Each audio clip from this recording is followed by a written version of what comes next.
स्वागत है आपका मुनाफे की मंडी में, जहां हम आपको कमोडिटी मार्केट की तमाम बड़ी खबरें बताते हैं, साथ ही आपके लिए बेहतरीन ट्रेडिंग कॉल्स भी लेकर आते हैं। चलिए सबसे पहले आज बात करेंगे गोल्ड और सिल्वर की, जहां पर भारी बिकवाली दिख रही है। एमसीएक्स पर सोने का दिसंबर का वायदा, जो अगला कॉन्ट्रैक्ट है, अक्टूबर का वायदा, हालांकि कल परसों इसकी एक्सपायरी है 5 अक्टूबर को, तो दिसंबर का वायदा एक्टिव कॉन्ट्रैक्ट है, जहां पर 900 रुपए से ज्यादा की गिरावट दिख रही है। आप स्क्रीन पर देख सकते हैं, भाव 56,700 रुपए के नीचे 1.5% से ज्यादा की गिरावट फिलहाल दिख रही है। अगर मई के हाई से अगर देखें तो 11% से ज्यादा की गिरावट सोने में अब तक आ चुकी है। 6 महीने से ज्यादा के निचले स्तरों पर भाव पहुंच चुका है। चांदी में तो आज इंट्राडे में 4,000 रुपए से भी ज्यादा की गिरावट देखने को मिली है, और चांदी एमसीएक्स पर इंट्राडे में 65,666 रुपए के करीब लुढ़क कर चली गई। 4.5% तक की गिरावट अभी भी चांदी में दिख रही है। इंट्राडे में 5% से भी ज्यादा की गिरावट चांदी में दिख रही थी। भारी बिकवाली गोल्ड और सिल्वर में। अब सवाल है, गिर क्यों रहा है गोल्ड और सिल्वर, और जो निवेशक है, ट्रेडर्स है, उनको इन लेवल्स पर क्या करना चाहिए। जिस तरह से डॉलर पर में तेजी लगातार बनी हुई है, उससे दबाव बना है। बॉन्ड यील्ड पर दबाव बन रहा है। बॉन्ड यील्ड, जो यूएस का 10 ईयर बॉन्ड यील्ड की बात करें तो वो 4.68% के आसपास है। ऐसे में जहां पर फिक्स्ड ब्याज मिलता है, अगर ब्याज दरें ऊपर जाती है तब बॉन्ड यील्ड ऊपर की तरफ जाते हैं। डॉलर में भी मजबूती दिखती है, तो फिक्स इंस्ट्रूमेंट में अगर रिटर्न ज्यादा मिलता है तो गोल्ड में रुझान कम होता है, क्योंकि यहां पर फिक्स आपको रिटर्न नहीं मिलता है। इस वजह से लोग फिक्स इंस्ट्रूमेंट की तरफ ज्यादा मूव करते हैं। तो ये फायदा यहां पर कम हो रहा है गोल्ड को लेकर, और यही वजह है कि बिकवाली दिख रही है। साथ ही हाजिर डिमांड भी यहां पर कमजोर अब तक रही है। फेस्टिव सीजन का आगाज हो चुका है, लेकिन अब तक इस तरह की रिपोर्ट नहीं है कि जहां पर इंकरेजिंग नंबर हो। बहुत अच्छी डिमांड अब तक नहीं दिखी है। यह भी वजह है चांदी की इंडस्ट्रियल डिमांड अब तक कमजोर है और लगातार इस पर दबाव बन रहा है। फेड की तरफ से यह भी कहा गया है कि एक और बार ब्याज दरें वो बढ़ा सकते हैं, और जो ब्याज दरें हैं वो ऊपर की तरफ काफी लंबे समय तक रह सकती है। यह चिंता बुलियन मार्केट पर दबाव बना रहे हैं। हमारे साथ आज 4 मेहमान हैं जो बात करेंगे गोल्ड और सिल्वर पर, और आपको तमाम तरीके से राय देंगे, चाहे वो हाजिर को लेकर हो, लॉन्ग टर्म हो, चाहे शॉर्ट टर्म को लेकर हो, आपको क्या करना चाहिए, तमाम मुद्दों पर बात करेंगे। भाविक पटेल हैं ट्रेडबुल सिक्योरिटीज से, दिव्या गगलानी हैं एक्सिस सिक्योरिटीज से, और 2 खास मेहमान हैं जो सिर्फ और सिल्वर पर बात करने के लिए हमारे साथ आए हैं। हर्षल बरोत है, सीनियर कंसल्टेंट है मेटल फोकस के, और राहुल मेहता है, एमडी हैं सिल्वर एम्पोरियम के, सिल्वर के बड़े कारोबारी है। सबसे पहले दिव्या, आप बताइए टेक्निकली आपको कैसा दिख रही है, क्योंकि इस तरह की गिरावट में एक टेक्निकली बाउंस बैक भी दिखता है, इसलिए टेक्निकल लिहाज से मैं जानना चाह रहा हूं, क्या गोल्ड और सिल्वर को आज सपोर्ट कहां पर दिख रही है दिसंबर के वायदा के लिए, बताइएगा दोनों ही कॉन्ट्रैक्ट में। गुड मॉर्निंग ईश्वन जी। अगर गोल्ड प्राइस की मैं बात करूं तो 58,500 का एक स्ट्रॉन्ग सपोर्ट था। जब उसका ब्रेकडाउन हुआ तो हमें एक स्ट्रॉन्ग सेल ऑफ देखने मिला, ऑलमोस्ट 2000 पॉइंट का करेक्शन देखने मिला। मेन फैक्टर जो आपने डिस्कस किया कि डॉलर इंडेक्स जो है वो 11 मंथ के हाई पे है, और साथ में जो ट्रेजरी यील्ड्स है वो भी ऑलमोस्ट 16 साल के हाई पे है। तो उसके वजह जो short term US government securities है उसकी डिमांड बढ़ गई है। और जैसे कि फेड ने भी जो स्टेटमेंट दिया कि मल्टीपल रेट हाइक की पॉसिबिलिटी है, और साथ में लंबी अवधि के लिए वो लोग इंटरेस्ट रेट जो है ऊंचा रख सकते हैं। तो उसके वजह से जो इन्फ्लेशन है वो भले कंट्रोल में आ जाएगा, पर गोल्ड और सिल्वर के लिए वो नेगेटिव है, क्योंकि वो एक नॉन यील्डिंग एसेट है, उसमें कोई इंटरेस्ट नहीं मिलता। तो ये एक मेन रीजन है जिसमें हमें सेल ऑफ देखने मिल रहा है। और अगर मैं टेक्निकली बात करूँ तो 56,000 का जो नीचे एक स्ट्रॉन्ग सपोर्ट जोन है, जब तक प्राइजेस यहाँ पे इंटेक्ट रहते हैं तब तक एक साइडवेज मूवमेंट हमें देखने मिल सकता है। पर एज ऑफ नाउ हमें गोल्ड में ट्रेंड के आदि चलना चाहिए, सेल ऑन प्राइस करके चल 1000 पर आपको सपोर्ट दिख रहा है। चांदी को लेकर छोटा जवाब दे दीजिए, फंडामेंटल्स तो आपने बता दिए हैं, अब टेक्निकली मुझे बताइए कि चांदी आपको कैसी दिख रही है। इतनी गिरावट के बाद भी चांदी कमजोर आपको दिख रही है चार्ट पर, दिव्या। चलिए, आपके और ऑडियो में कुछ इशू है, उसे वापस से ठीक करके वापस आपके पास आएंगे। हर्षल बरोत हमारे साथ है, सीनियर कंसल्टेंट है मेटल फोकस के। हर्षल, आपको क्या लग रहा है, क्यों गिर रहा है गोल्ड और सिल्वर, और कितनी गिरावट आपको दिख रही है? तो देखिए विश्व मोहन, गोल्ड में और सिल्वर में आप देखें तो एक डेवलपमेंट अगर आप लास्ट 6 महीने में अगर आप नोट करें कि इन्वेस्टर्स है या मार्केट एक्सपेक्टेशंस जो है वो कंसिस्टेंटली फेड के आउटलुक से डाइवर्ज कर रही थी। तो फॉर एग्जांपल एसवीबी क्राइसिस के बाद मार्केट ये सोच रहा था कि 2024 में 125 बेसिस पॉइंट के भी रेट कट आ सकते हैं क्योंकि यूएस में रिसेशन आएगा। अब धीरे धीरे जैसे यूएस रिसेशन पॉसिबिलिटी जो है वो कम होती गई है और फेड ने कंटिन्यूसली जो हॉकिश सिग्नल्स दिए हैं उसके चलते अब मार्केट धीरे धीरे उस बात पे अलाइन कर रहे हैं। तो अब जब जैसे कि आपने कहा कि यूएस की ब्याज दरें ऑलरेडी इतनी हाई है, यूएस ट्रेजरी यील्ड 4.5% जो क्रिटिकल लेवल है वो क्रॉस कर चुकी है, डॉलर इंडेक्स स्ट्रांग है और पर्टिकुलरली अगर आप देखें तो US in terms of world में अभी फिलहाल सबसे लार्जेस्ट जो है बेस्ट परफॉर्मिंग इकोनॉमी की तरह प्रूव हो रही है क्योंकि चाइना में स्लो डाउन है, यूरोप में स्लो डाउन कंसर्न्स है, तो वो भी एक डॉलर को एक सपोर्ट दे रहा है। तो हमें अभी भी लगता है कि ये सब फैक्टर्स जो है जस्ट अभी प्ले आउट होना शुरू हुए हैं, तो हम और डाउन साइड जरूर देखते हैं। ये डेफिनेटली हो सकता है कि साइकोलॉजिकल लेवल से फॉर एग्जांपल गोल्ड में $1800 के जो लेवल है वहाँ पे कुछ सपोर्ट डेफिनेटली मार्केट को मिल सकता है, बट वर्स्ट केस हम उसे 1750 लेवल पे भी गोल्ड को जाकर वो देख सकते हैं। सिमिलरली सिल्वर में भी आप देखें तो आज ऑलरेडी सुबह $21 के नीचे मार्केट डिप कर चुका है। ये सिल्वर में और एक डॉलर की अगर गिरावट आ जाए तो बहुत ज्यादा सरप्राइजिंग ही होगा, बट वॉलेटिलिटी रहेगी, तो बहुत ही केयरफुल रहना चाहिए अगर स्पेशली अगर आप ट्रेडर हो। ओके, यानी टेक्निकल बाउंस छोटे मोटे दिख सकते हैं लेकिन नीचे की तरफ $1800 कॉमेक्स पर जहां पर सपोर्ट दिख रहा है, अगर वो तोड़ के नीचे आता है तो $1750 भी कॉमेक्स पर आ सकता है और $1 की गिरावट चांदी में और दिख रही है, यानी $20 के आसपास चांदी कॉमेक्स पर आ सकती है। अगर एमसीएक्स में उस लेवल को कन्वर्ट करेंसी के फैक्टर को हम कांस्टेंट मानकर अगर चले तो एमसीएक्स पर कौन से लेवल आपको नीचे में दिख रहे हैं गोल्ड और सिल्वर के? तो देखिए एमसीएक्स पे आई थिंक साइकोलॉजिकली 65,000 के जो लेवल्स है वो काफी ज्यादा इंपॉर्टेंट है सिल्वर के पर्सपेक्टिव से। गोल्ड हमें लगता है कि 55 से 56,000 के बीच के जो लेवल्स है वहाँ पे फिजिकल मार्केट सपोर्ट करने लग जाएगा क्योंकि अब फेस्टिव और वेडिंग सीजन आ रही है, तो हम ये एक्सपेक्ट कर रहे हैं कि कंज्यूमर बाइंग इस लेवल पे पिकअप होगी। कंज्यूमर बाइंग लौटेगी 55,000 के आसपास अच्छा सपोर्ट दिख रहा है एमसीएक्स पर और 65,000 के आसपास चांदी में जहां से रिकवरी की उम्मीद की जा रही है। राहुल हमारे साथ है, राहुल मेहता है, चांदी के बड़े कारोबारी है, जवेरी बाजार में बैठते हैं। राहुल, चांदी को लेकर किस तरह की डिमांड है आपकी दुकानों में? क्या फेस्टिव डिमांड शुरू हो चुकी है? लोगों की अच्छी मांग है क्या चांदी की? विश्वास जी, जैसे हम लोगों ने काफी टाइम से, मैंने पिछले भी बताया था कि फेस्टिव डिमांड काफी स्ट्रांग चल रही है, अभी भी बाइंग काफी अच्छी हो और अभी रेट नीचे आने से डिमांड काफी स्ट्रांग रहने वाली है। वेडिंग डिमांड है, आगे फेस्टिविटीज आ रही है, दिवाली आ रही है, दिवाली की गिफ्टिंग में अच्छी डिमांड रहने वाली है। तो ओवरऑल डिमांड साइड में देखने जाए, वैसे चांदी इतनी नीचे गिर गई है, प्राइस नीचे आ गए तो डिमांड और ज्यादा बढ़ेगी और ये भाव में अच्छी खासी कंज्यूमर की बाइंग आ रही है। कंज्यूमर की बाइंग आ रही है लेकिन भाव पर अभी तक नहीं दिख रहा है, हालांकि इंटरनेशनल मार्केट ड्राइव करता है अपने मार्केट को। क्या लग रहा है, आप किस तरह की चाल चांदी में आगे देख रहे हैं और क्या सलाह देंगे अगर किसी को खरीदना है चांदी इन्वेस्टमेंट पर्सपेक्टिव से, उनको किन लेवल तक इंतजार करना चाहिए? हर्षल को आप सुन रहे थे, वो 65,000 के आसपास उनको लग रहा है चांदी यहां से बाउंस बैक कर सकती है। आपको क्या लग रहा है, किस लेवल पे खरीदे चांदी?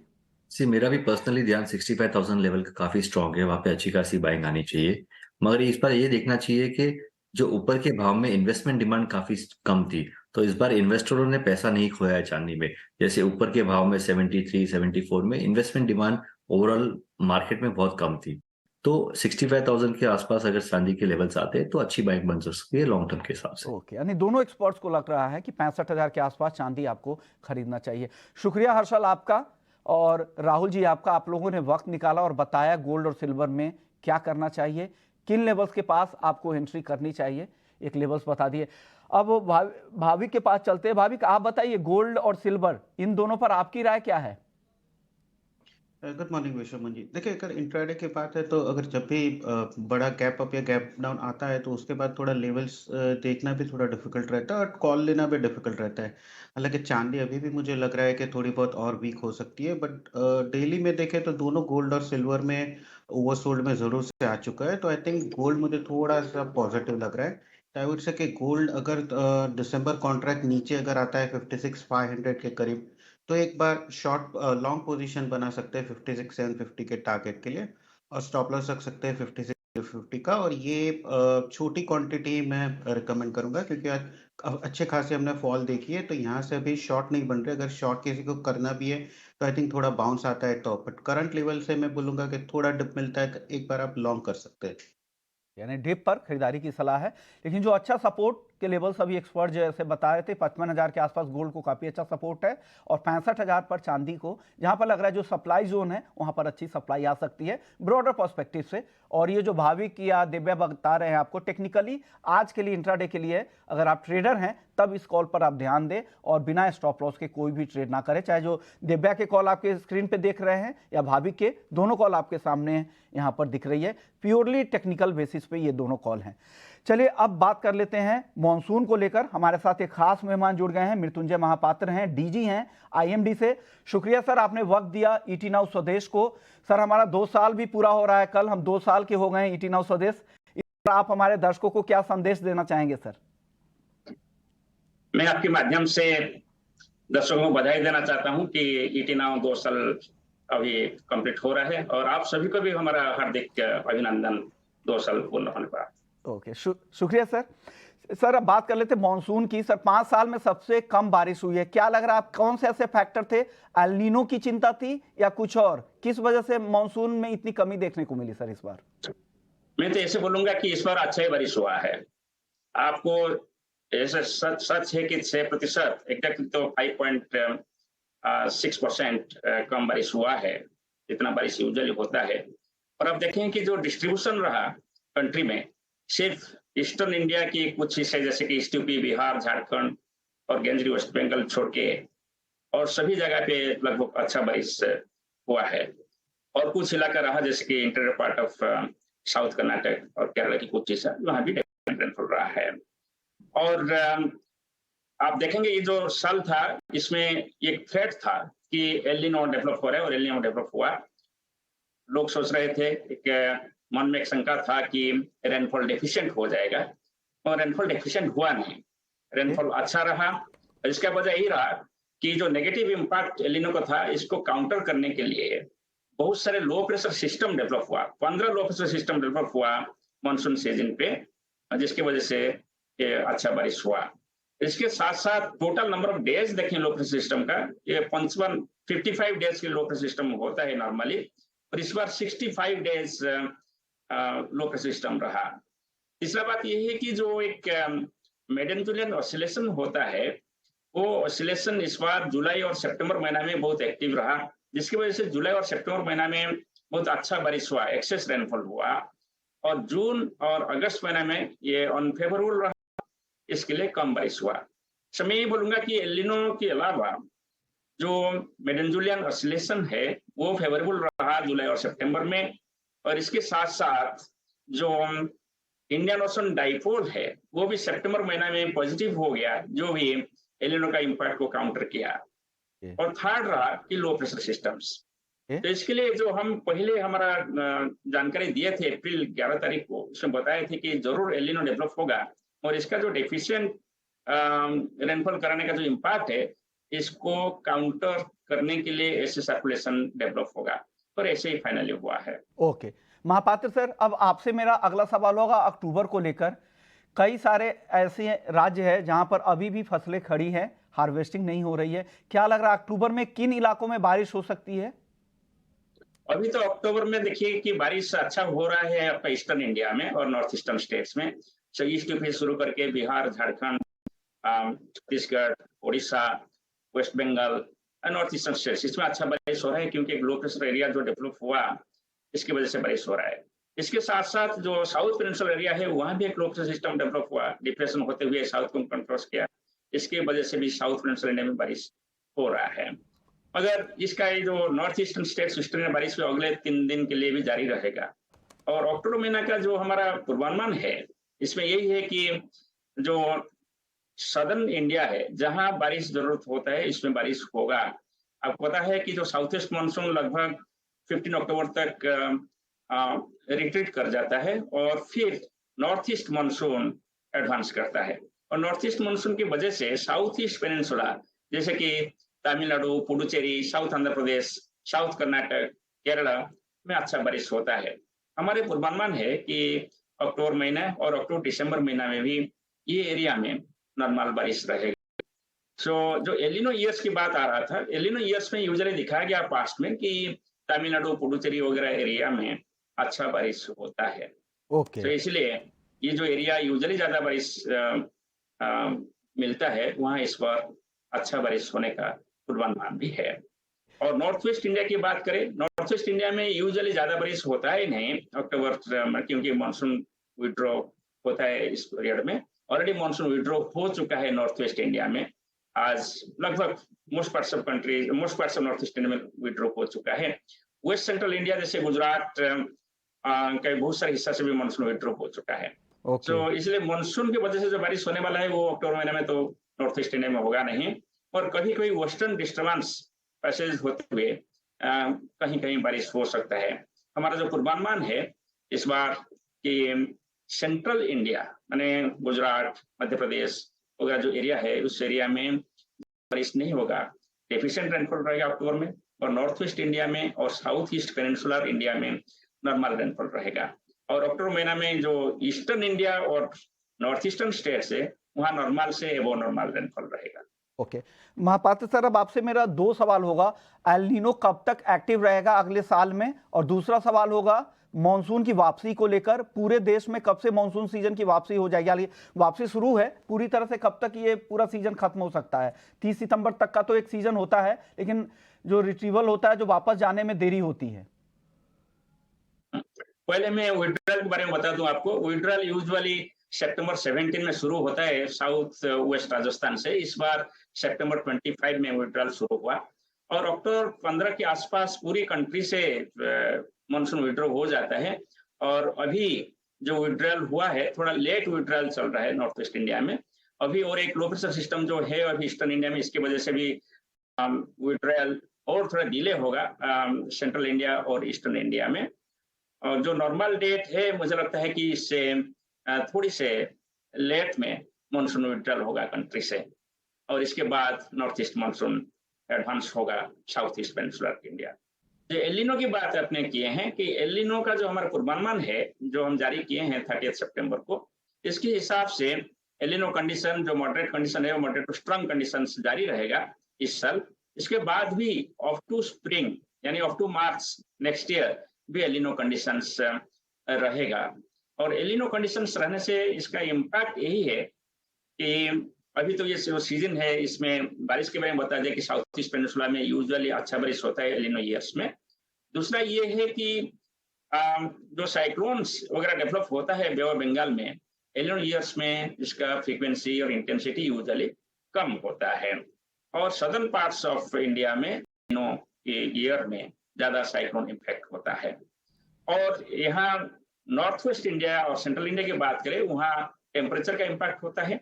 यूजुअली एलिनो ईयर्स में जो टेम्परेचर होता है एबो नॉर्मल रहता है, तो इसलिए हमारा जो प्रेडिक्शन अभी जारी हुआ है अक्टूबर महीना के लिए और अक्टूबर दिसंबर के लिए, जो टेम्परेचर ये नॉर्मल से एबव रहने का अनुमान है नॉर्थ वेस्ट इंडिया और सेंट्रल इंडिया में। ओके, शुक्रिया मृत्युंजय सर, आपने वक्त निकाला और मानसून को लेकर बताया कि आगे किस तरह की स्थिति रह सकती है, कब तक मानसून की वापसी हो सकती है, और एल नीनो का कब तक असर रहेगा, और कहां कहां कितनी बारिश हो सकती है आगे। चलिए वापस से एग्री मार्केट की ही एक बार चाल देख लेते हैं। आज ग्वार और मसालों में काफी बिकवाली दिख रही है। भाविक आप बताइए, ग्वार में क्या लग रहा है? बिकवाली थम नहीं रही। कई सारे किसानों से बात हुई थी, एक सेमिनार भी था जोधपुर में, वहां पे तो किसान कह रहे थे कि उन फसलों को काफी नुकसान हुआ है, लेकिन भाव तो काफी लंबे समय से कमजोरी दिख रहा है। क्या रहा है, कब से ये रिकवरी की चाल दिख रही है आपको? टेक्निकली कहां पर सपोर्ट दिख रहा है आपको ग्वार में?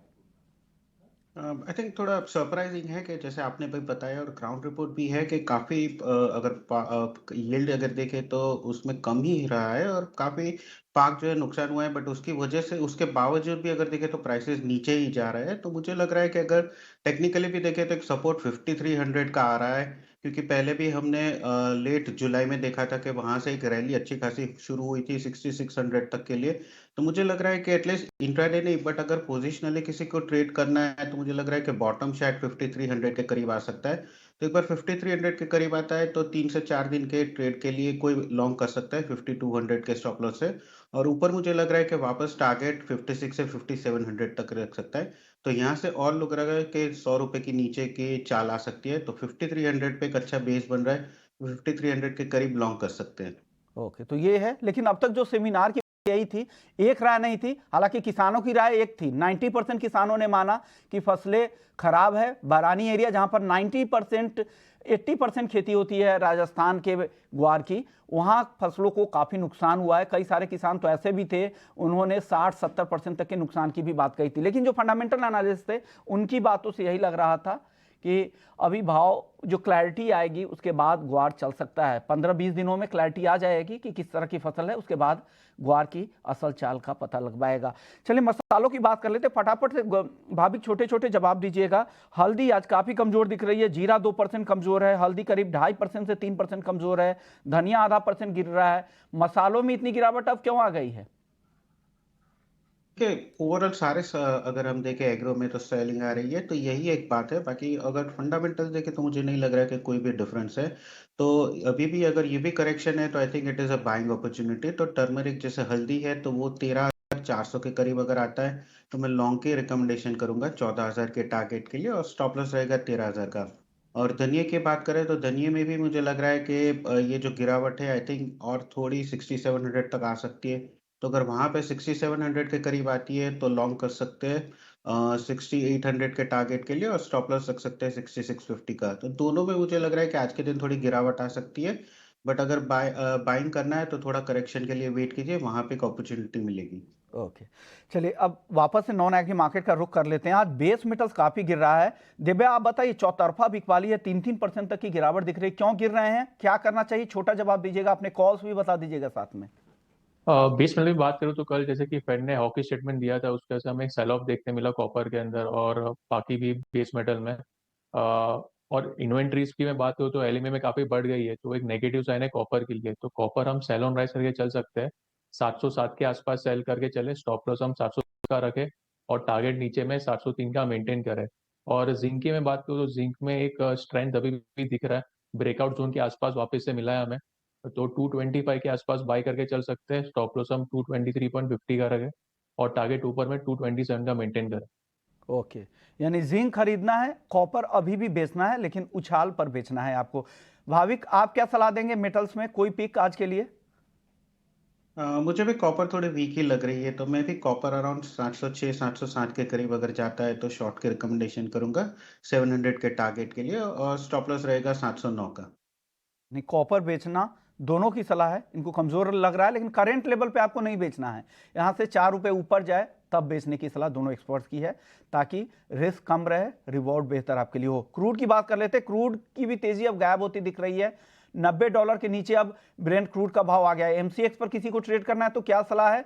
ऑप्शंस और फ्यूचर्स दोनों में बताइएगा दिव्या। कच्चे तेल की मैं बात करूँ तो लास्ट महीने 10% ऑलमोस्ट ऊपर थे। मेन रीजन था कि प्रोडक्शन कट जो था सऊदी अरेबिया और रशिया की तरफ से, पर हमने देखा कि एक प्रॉफिट बुकिंग देखने मिला, क्योंकि जो मैक्रो फैक्टर्स आ रहे थे वो थोड़े नेगेटिव है। प्रॉपर्टी का जो क्राइसिस था लास्ट पीक चाइना की ओर से आ रहा था, तो वो एक नेगेटिव साइन है प्राइसेस के लिए। और साथ ही साथ जो डॉलर इंडेक्स है वो भी काफ़ी हाई पे हाई मार रहा है, 107 के ऊपर है, तो भी नेगेटिव है प्राइस के लिए। तो मेरे हिसाब से कच्चा तेल हम सेल ऑन राइज करके चले, 7,400 का जो पुट ऑप्शन है वो बाई करें 180 के आसपास, स्टॉप लॉस हम 150 का रखें और टारगेट ऊपर में 220 का मेंटेन करें। यानी आपको पुट खरीदने की सलाह, 6400 के स्ट्राइक की पुट खरीदे 180 पे 220 के टारगेट के लिए। एनजी क्यों गिर रहा है? एनजी में भी आज काफी गिरावट है, इंटरनेशनल मार्केट में तो गिरावट दिख नहीं रही है, नाइमेक्स पे तेजी दिख रही है, यहां पर गिर रहा है। दिव्या क्या करना चाहिए एनजी में? एनजी में कल के जो इंटरनेशनल मार्केट था वहाँ पे ऑलमोस्ट 3% डाउन है। वेदर जो फोरकास्ट है वो माइल्ड था नॉर्मल से, तो उसके वजह जो डिमांड है वो थोड़ी सी वीक हो गई है। और साथ ही साथ जो फैक्टर्स है, अभी जो भी डेटा आ रहे हैं थोड़े मिक्स है। तो नेचुरल गैस मुझे लगा सेल ऑन राइज करके चल सकते हैं हम। 240 का जो पुट ऑप्शन है वो 13 के आसपास बाई करें, स्टॉप लॉस हम 10 का रखें और टारगेट ऊपर में 17 का मेंटेन करें। ओके, यानी पुट खरीदने की सलाह आपको लग रहा है कि यहाँ बिकवाली और आ सकती है। क्रूड और नेचुरल गैस पर आपकी राय क्या है भाविक? छोटा जवाब दीजिएगा। देखिए, क्रूड स्टार्टिंग ऑफ सितंबर में 7300 का एक अच्छा रेजिस्टेंस है, अभी वो ब्रेक कर दिया, तो वही अभी सपोर्ट बन चुका है। तो मुझे लग रहा है कि 7300 ब्रेक करता है तो क्रूड शॉर्ट कर सकते हैं 7200 के टारगेट के लिए और स्टॉप लॉस रख सकते हैं 7370 का। और नेचुरल गैस की भी बात करें तो नेचुरल गैस में भी I think sell on rise की रणनीति रखनी चाहिए। 239 के करीब शॉर्ट कर सकते हैं 235 के टारगेट के लिए और 242 का स्टॉप लॉस रख सकते हैं। ओके, यानी दोनों एक्सपर्ट्स की राय बिल्कुल सिमिलर है। क्रूड और नेचुरल गैस दोनों बेचने की सलाह है और कॉपर में भी, मेटल्स में भी यहाँ पर बिकवाली की सलाह थी। आज सिर्फ कमोडिटी मार्केट नहीं, इक्विटी मार्केट में भी बिकवाली है। निफ्टी करीब देखिए 125 अंक नीचे है, 19,500 के आसपास। बैंक निफ्टी में 230 अंकों की गिरावट दिख रही है। लेकिन वायदा बाजार में क्या एक्शन है पूरा बताएंगे एफएनओ जंक्शन में डिम्पी ब्रेक के बाद।